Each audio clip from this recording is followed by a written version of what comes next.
ler a palavra de Deus para nossa meditação, baseado no texto do profeta Ezequiel, capítulo 37, nos versículos de 1 a 10. Ezequiel 37, de 1 a 10. Nós vamos estar conversando, falando nesta noite sobre o Deus das possibilidades e o Deus da vida, né? Então, como é que nós podemos interagir com Deus? Deus não é um Deus, como muitos pensam, à distância, não é um Deus que fica só olhando, né? Como alguns pensaram, né? Que Deus é o Deus que dá corda no mundo e deixa o mundo à vontade. Não é assim. Deus é um Deus que intervém na história, Deus é um Deus que se manifesta, né, entre o seu povo, é um Deus que se manifesta, um Deus que se revela a nós, e quando Deus se revela a nós, nas Escrituras, nós podemos entender um pouco de como Deus sobre o caráter de Deus. Isso nos ajuda a viver uma vida neste mundo que agrade o coração de Deus. Então, nós vamos ler esse texto para entender um pouquinho sobre Deus e sobre como Ele é o Deus das possibilidades e o Deus da vida. Ezequiel 37, de 1 a 10, o texto sagrado diz assim: a mão do Senhor estava sobre mim, e por seu espírito ele me levou a um vale cheio de ossos. Ele me levou de um lado para outro, e pude ver que era enorme o número de ossos no vale, e que os ossos estavam muito secos. Ele me perguntou: filho do homem, esses ossos poderão tornar a viver? Eu respondi: ó soberano Senhor, tu o sabes. Então ele me disse: profetize a estes ossos e diga-lhes: ossos secos, ouçam a palavra do Senhor. Assim diz o soberano, o Senhor, a estes ossos: farei um espírito entrar em vocês e vocês terão vida. Porei tendões em vocês e farei aparecer carne sobre vocês e os cobrirei com pele. Porei um espírito em vocês e vocês terão vida. Então vocês saberão que eu sou o Senhor. E eu profetizei conforme a ordem recebida. Enquanto profetizava, houve um barulho, um som de chocalho, e os ossos se juntaram, osso com osso. Olhei e os ossos foram cobertos de tendões e de carne, e depois de pele, mas não havia espírito neles. A seguir, ele me disse: profetize ao espírito, profetize, filho do homem, e diga-lhe: assim diz o Senhor, o soberano: venha desde os quatro ventos, ó Espírito, e sopre dentro desses mortos para que vivam. Profetizei conforme a ordem recebida, e o Espírito entrou neles. Eles receberam vida e se puseram em pé. Era um exército enorme. Glória a Deus, maravilhosa a palavra de Deus. Mas, irmãos, quando nós lemos um livro como um texto como este do profeta Ezequiel, uma revelação ao profeta Ezequiel, ele mencionando uma visão que ele teve, uma visão da parte de Deus, isso nos ajuda, como eu já disse, a entender o caráter de Deus, a personalidade de Deus. Isso nos ajuda a viver nesta vida de acordo com a vontade de Deus. E nesse texto nós vamos descobrir que o nosso Deus é o Deus das possibilidades, é o Deus da vida. Deus não é o Deus das impossibilidades. Para Deus, nada é impossível. Jesus já disse em certa ocasião que as coisas podem ser impossíveis para o homem, mas para Deus tudo é possível. Jesus fazia uma analogia lá, dizendo que é mais fácil um camelo passar no fundo de uma agulha do que um rico entrar no reino dos céus. E os discípulos disseram assim: então é impossível alguém, um rico, se salvar? Jesus disse: não, é impossível para os homens, mas para Deus nada é impossível. É difícil, para os homens é impossível, mas para Deus não. No meio do impossível, no meio da morte, no meio do caos, no meio da calamidade, no meio das ameaças que são a realidade, nós podemos conhecer e experimentar o Deus das possibilidades e o Deus da vida. Se você quer experimentar este Deus de verdade, se você quer vivenciar este Deus, se você quer esse Deus na sua vida, na sua vivência, no seu coração, se você quer ter comunhão íntima com esse Deus, você precisa entender alguns princípios sobre o caráter de Deus, sobre as coisas, isso que está inserido aí no livro de Ezequiel, especialmente nesta visão. Vamos imaginar a situação de Ezequiel. né? Essa visão de Ezequiel parece um filme de terror, né? Mas é interessante que Ezequiel não teve medo, porque ele estava sendo conduzido pelo Senhor a ter esta visão. Então, a primeira coisa sobre o Deus das possibilidades, sobre o Deus da vida, é que Deus, pelo seu Espírito, pelo Espírito Santo, ele nos leva a enxergar a realidade ao redor. Nós não somos apenas meros espectadores. Como filhos de Deus, nós não podemos ser apenas meros espectadores do que acontece ao redor. Nós temos que perceber o que está acontecendo para uma ação dirigida por Deus e no poder do Espírito Santo. É isso que a Bíblia diz. A Bíblia revela o caráter de um Deus que quer que nós nos envolvamos na sua obra. Deus não quer que nós fiquemos parados, vendo as coisas acontecer, simplesmente nos conformando com as coisas que estão acontecendo. É isso que Paulo diz quando diz assim, não vos conformeis com este mundo, mas transformai-vos pela renovação da vossa mente.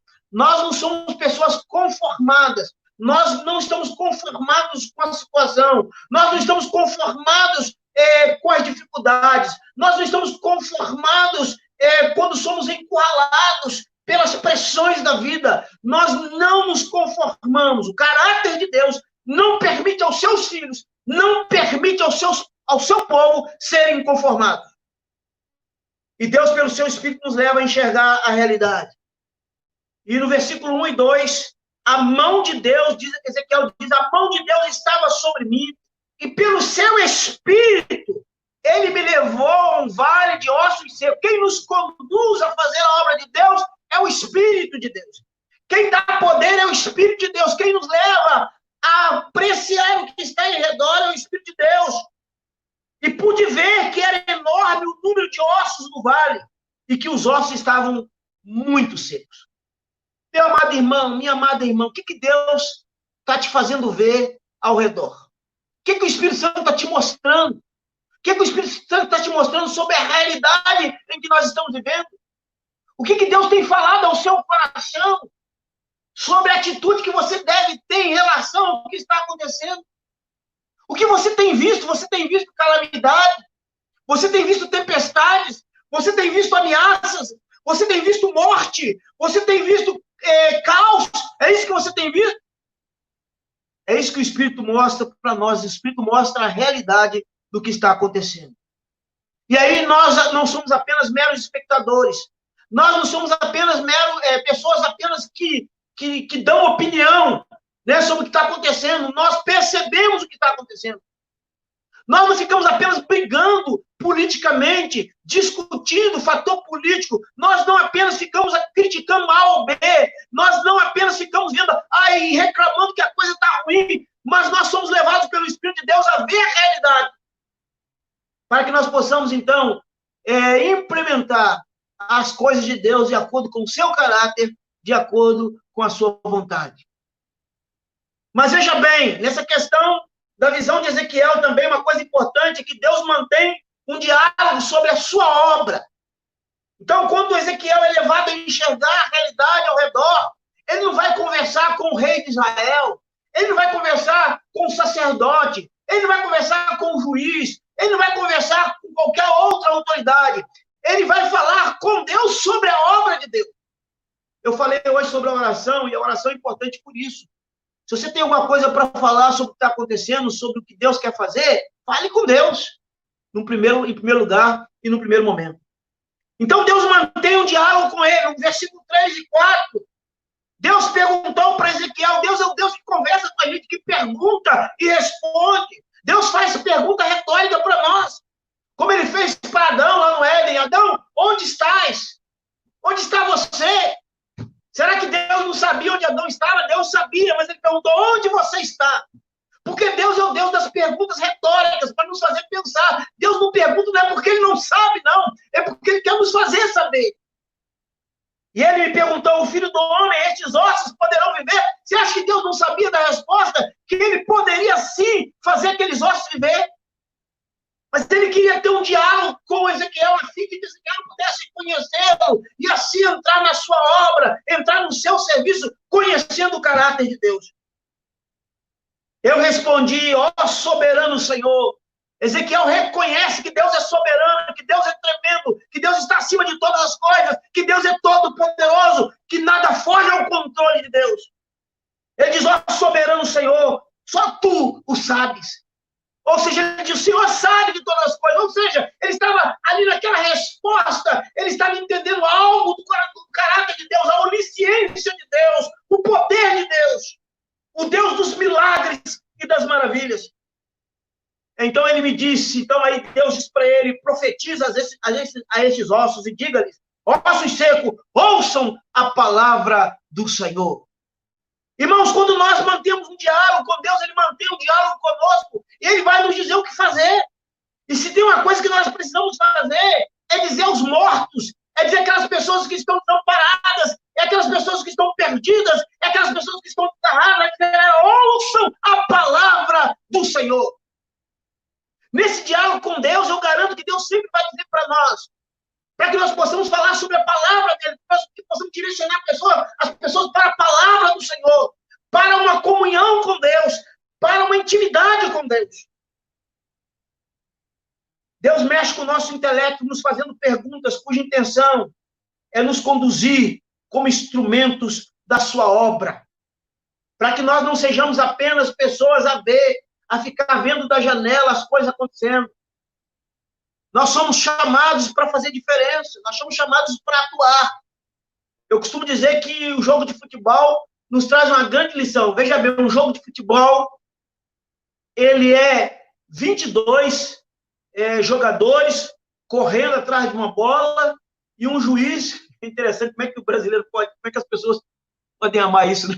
22 pessoas correndo atrás de uma bola, e a gente gosta desse negócio, né? Mas mostra uma coisa interessante, são 11 lutando ali, suando a camisa, lutando e correndo, tentando alcançar uma vitória, e milhares de outros torcendo, criticando, aplaudindo. Olha que coisa! Mas esse não é o projeto de Deus para nós. Nós não podemos ser apenas pessoas a ficar olhando, a ficar criticando, a ficar aplaudindo quando alguém faz certo, ou criticando quando alguém faz errado. Nós temos que entrar em campo e jogar o jogo de Deus.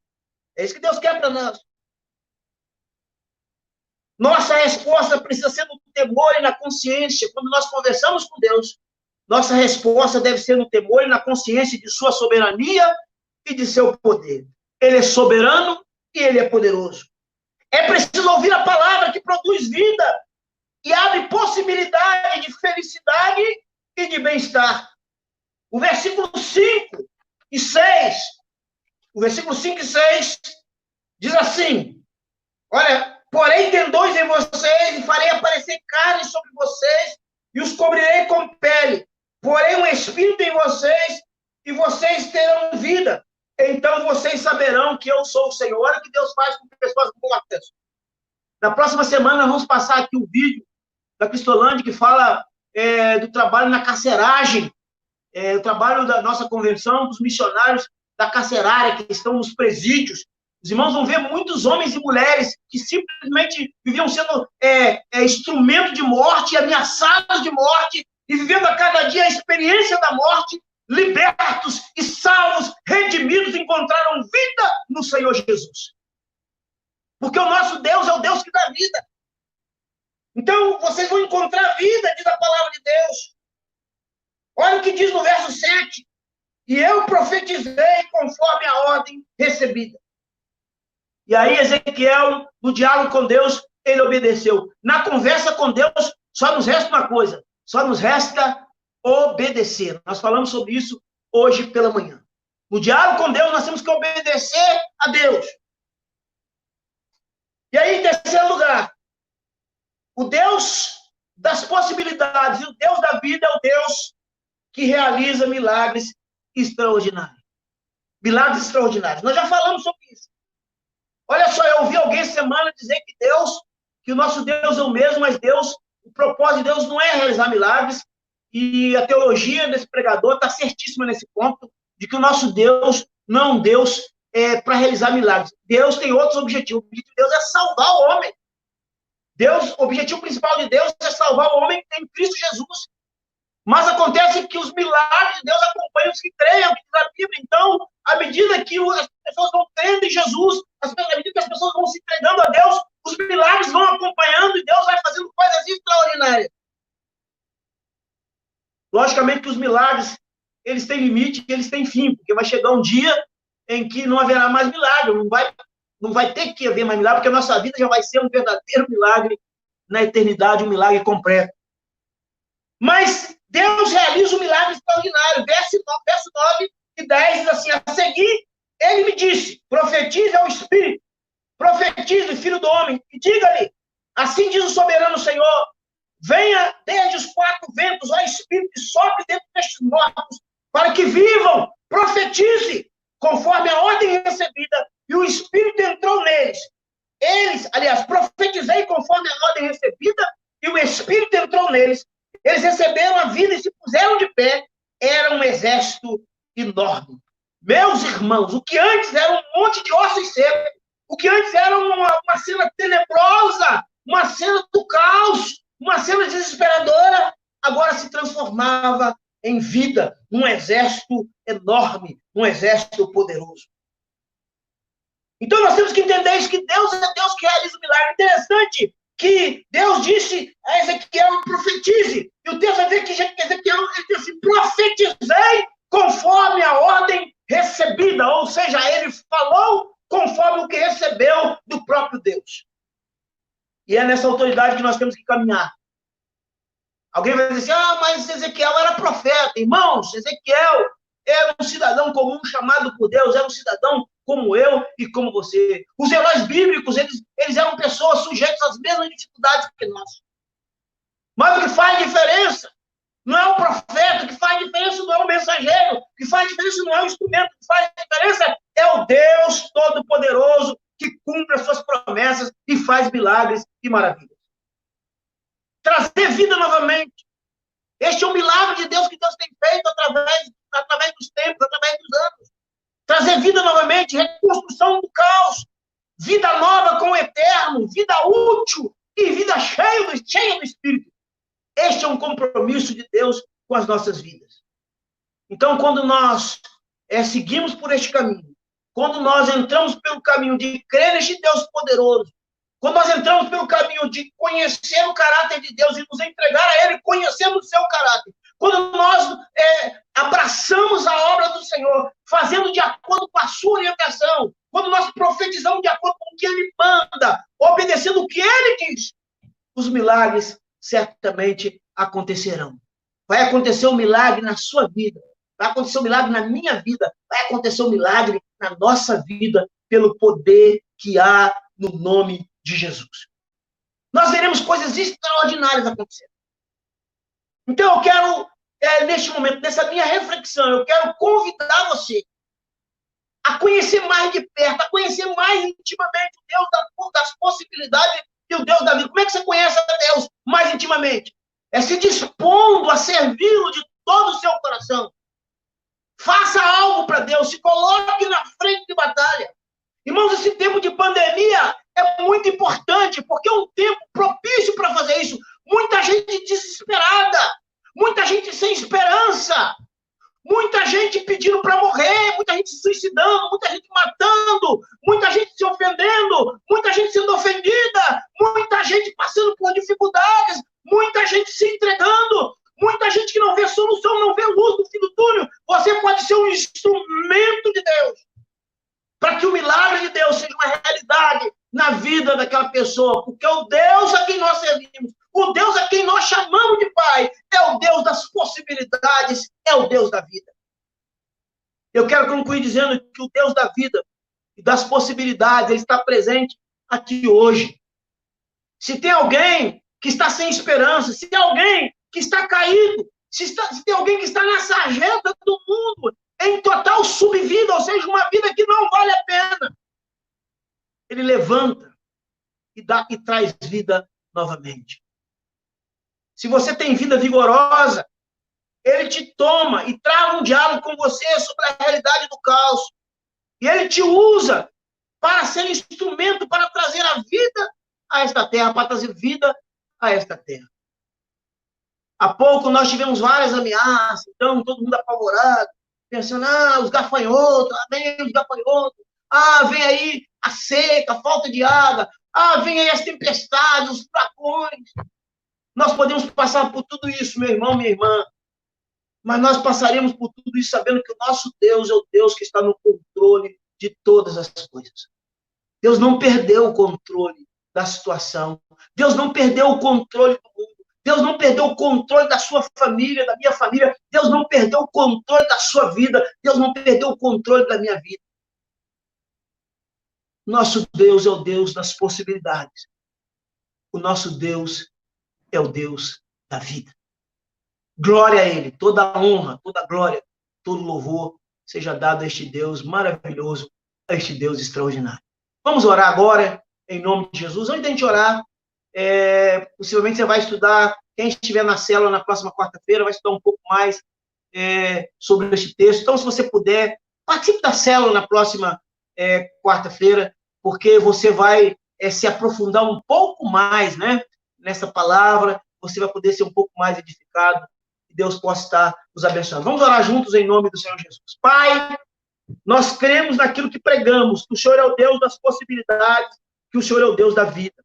Muito obrigado pelo teu favor sobre nós. Muito obrigado, Deus, pela tua direção. Muito obrigado pelo teu socorro. Muito obrigado, Deus, porque o Senhor é um Deus presente em todas as situações. Muito obrigado, porque o Senhor não perdeu o controle da história. Muito obrigado, porque em ti, meu Deus, meu Pai, em ti nós podemos confiar. Louvado seja o teu nome por esta palavra abençoada, por esta palavra poderosa, que diz a nós que o Senhor é um Deus que pode fazer todas as coisas. O Senhor pode trazer vida aos que estão mortos. O Senhor pode trazer, ó Deus, esperança aos que estão desesperados. O Senhor pode trazer luz aos que estão nas trevas. O Senhor pode trazer vida àqueles que estão experimentando a morte. Portanto, muito obrigado por esta palavra poderosa da parte do Senhor nesta noite. Nós te pedimos, ó Deus, se há alguém que está ouvindo esta palavra, que ouviu esta palavra nesta noite, se há alguém, ó Pai, que ao ouvir esta palavra, Deus, sentiu o toque do Senhor, alguém que está perdido, sem direção, temendo as lutas, as tempestades e as dificuldades, que teu poder, a tua graça venha sobre esta pessoa, para que ela sinta um novo ânimo e seja renovada no Senhor. Pai, faz milagres em nosso meio. Como igreja, nós queremos pedir para o Senhor nos dirigir, ó Pai, e nos levar para um lugar onde nós nunca estivemos antes, um lugar onde o Senhor vai fazer grandes coisas, realizar grandes prodígios e grandes milagres. Usa-nos, ó Deus, na tua obra, aviva o teu povo, o coração do teu povo neste lugar. Faz uma obra em cada um de nós. Nós oramos e agradecemos pela tua presença, pelo teu Espírito que falou aos nossos corações. Muito obrigado, em nome de Jesus. Amém.